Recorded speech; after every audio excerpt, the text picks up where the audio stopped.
This is the Right to Survive podcast, your topographical map to the ever-changing literary landscape.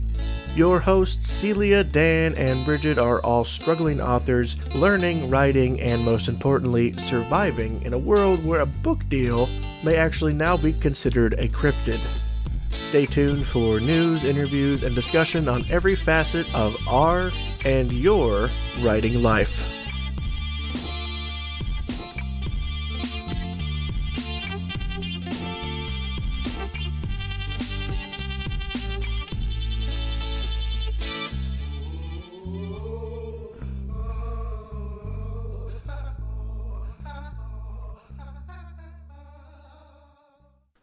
Alright guys, I'm here with my new co-hosts, Celia and Brigid. Say hi guys. Hi. Hello. So, I've been alluding to this for a little while in the cryptic messaging from beyond under the rock that I've been under for the past couple months of stress. I've decided to change the podcast up. It's been fun having just me, or it's been fun for me. I don't know about fun for you guys. Just me talk about stuff and talk with people, but I really wanted to, change things up and bring some different voices in and just open up the podcast a little bit. So, Celia and Brigid are both ex-guests of the show. You can go back and listen to their episodes, and they were wonderful guests. But considering how well I know them and their experience with writing and reading, I thought it'd be fun to include every week. And so they'll be bringing their spin on things. They'll be doing interviews, all the same stuff I've been doing, and we'll be having these really cool panel talks every episode. I'm really hoping to keep doing what I've been doing, but have a more female voice and have a more diverse voice in this podcasting writing. So, Brigid, would you like to reintroduce yourself to the listeners real quick? Yeah. Hi. I'm Brigid, like Dan just said. I've just recently graduated with a bachelor's in creative writing from Indiana University. And I'm currently an editor at a small press called Slavica Publishers. And yeah, I mostly write fantasy and sci-fi, a little bit of like young adult sort of stuff, delved into poetry a little bit, especially in my last semester or two at IU, and yeah, really excited to be here. Yeah, and Celia, give us a quick rundown on who you are. Well, hello. Like Dan said, my name is Celia. I am a first year's master's student at the University of Toledo. It's extremely cold right now. If any sympathetic listeners want to send blankets, I will. Very cold here too. It's cold everywhere. It's cold everywhere. But yeah, like I said, I'm a master's student pursuing a degree in literature, graduated from Indiana University with a degree in English.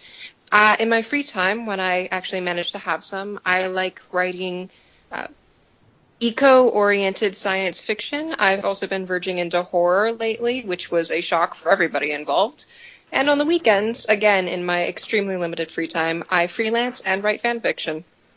Same. It's a good stress reliever. Yeah, we've got a really good basis in fan fiction here. Yeah, just really strong foundation. It's something I've always fiction. wanted to talk about in this, and I think having a couple expert writers and readers of fan fiction.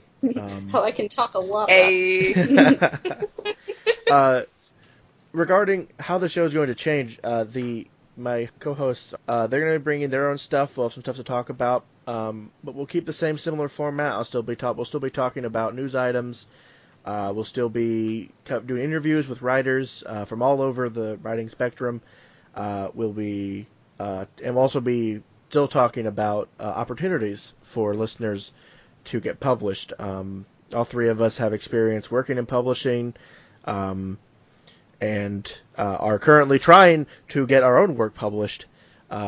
So we'll empathize with you, and we'll try to bring both the really interesting and the, in some cases, really strange writing opportunities that we can find from all over.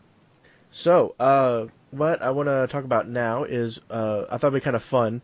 It's a little late on this, but as our first, let's call it a podcast team building exercise. I thought it'd be fun if we talked about the Bad Sex in Fiction Award.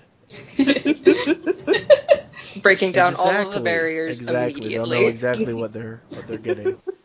For those of you who don't know, the Bad Sex in Fiction Award has been around since 1993, and it's been bestowed upon, I don't know, lucky authors, maybe, by the literary review to novelists or short story writers who, quote unquote, describe the act of lovemaking in a truly disturbing or inaccurate way.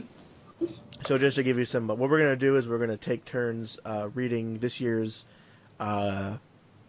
short list. But to give you an idea of who won in the past 2 years, I will read this one won for 2016. It's from The Day Before Happiness by Audrey De Luca. My prick was a plank stuck to her stomach. With a swerve of her hips, she turned me over and I was on top of her. She opened her legs, pulled up her dress, and, holding my hips over her, pushed my prick against her opening. I was her plaything, which she moved around. Our sexes were ready, poised in expectation, barely touching each other. Ballet dancers hovering on point. Oh no! That one that last year. That doesn't sound fun at all. Well, nothing's more erotic than comparing your penis to a plank of wood. That's true. No, of course not. It's what we want it to be. Splinters and everything. And she has an obsession with calling it a prick. I don't know what that is. Yeah, He's not trying to be British. Oh yeah. 2015 was fun because Morrissey won it. He won it in his debut, List of the Lost. It went, at this, Eliza and Ezra rolled together into the one giggling snowball of full-figured copulation. Which, copulation's never a good word in these things, is it? No, very technical. You might as well have said coitus. Oh. Screaming and shouting as they playfully bit and pulled at each other in a dangerous and clamorous roller coaster coil of sexually violent rotation, with Eliza's breasts barrel rolled across Ezra's howling mouth and the pained frenzy of his bulbous salutation extenuating his excitement as it whacked and smacked its way into every muscle of Eliza's body except for the otherwise central zone. Oh my God. I don't think Morrissey's ever had sex, you guys. I might believe that, actually. I think he's just guessing at, how it works. I would say so. I'd love to meet a woman whose breasts can do barrel rolls. Yeah, honestly, teach me. I mean, just talk about bulbous salutation.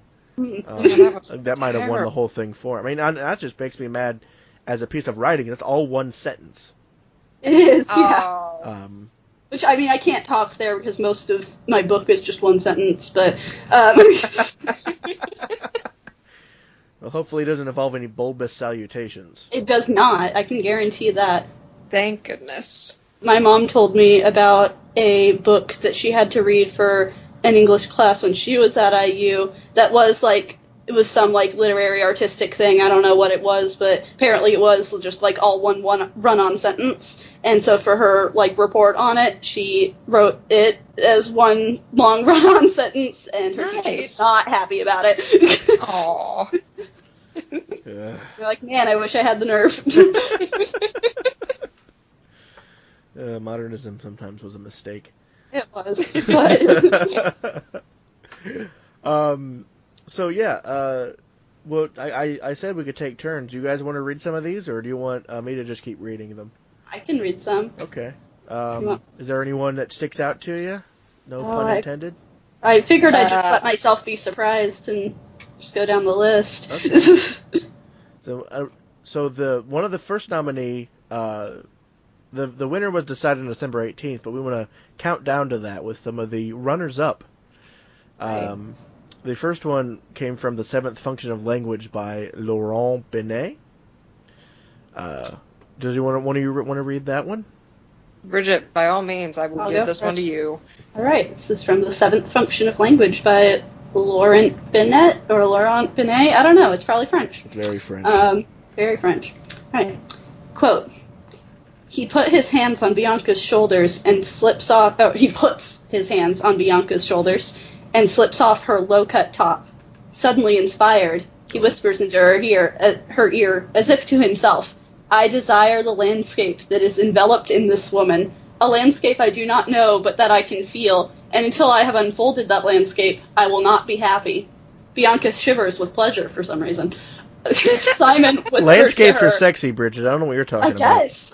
Simon whispers to her with an authority that he has never felt before. "Let's construct an assemblage." End quote. Ew. And that, ladies and gentlemen, and folks of non-discriminatory gender, is how you seduce a woman. That's how I do it every Do you think time. that's sexier in French? I Maybe. hope. It's gotta be, right? Il is construct In- un assemblage. I don't know. Oh, what does that mean? I hope that makes sense in context, because I can't fathom it. Well, he definitely likes landscapes. Maybe I don't know. Ugh. Well, don't have sex with anyone named Laurent. Maybe that's a True. rule of thumb. I don't know. It's true. Celia, you want to take the next one? Sure. This is from Mother of Darkness by Venetia Welby. Quote, "Light filters in from the ravaging streaks of the dawn. It splits into fragments of every hue the world has hidden as it strikes the prism of their shelter. Tara's eyes expand and reflect crystal orbs of time and space. She moans in colors as he pushes the white dress away, and beyond the angelic flesh, luminescent against the damp, mossy bed." Mossy. It's just damn uneventful. It's a really damp bed. Yeah, that one's not really as like weird and gross. It's just overly pretty. I guess. baffling. Yeah. It's just like, that's kind of disappointing. Yeah, I was fine with it until it got to the damp, mossy bed, and that's just really unpleasant. Oh god. It's like yeah. outdoor sex. There are It bugs must be everywhere. outdoor. It just Like- rained. Or they're just on a nasty, moldy mattress, Oh. and I don't know which is worse. Oh Oh. yeah, that's right. Oh, Oh, context that's clues, terrible. people. Yeah, Context who clues. knows? We don't know Establish what what the bed is before you establish it's damp and mossy. Yeah. I'd almost take a damp and mossy bed of just moss over a bed Of that's actual covered with moss. damp bed. Absolutely. I think, yeah, that would be way sexier, I think. Mhm. Theoretically. So this next one is from The Future Won't Be Long by Jarrett Kobeck. Memories of these previous encounters became distant, remote, erased once I got down to brass tacks with John DeLee. With John, it was communication, a dialogue between two bodies, electric impulses transmitted over wires of flesh and bone. Words one cannot speak, words that can only be heard, skin that became skin anew. We made love and we had sex and we had sex and we made love. But reader, again I implore, mistake me not. I am not your Pollyanna. I am not your sweet princess. We fucked, we fucked, we fucked, we fucked, we fucked, we fucked. What did they do, though? I think I'm missing something here. Yeah, I'm just not really sure what the action was.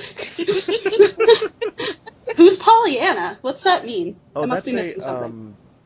Pollyanna is it's Victorian? Mm.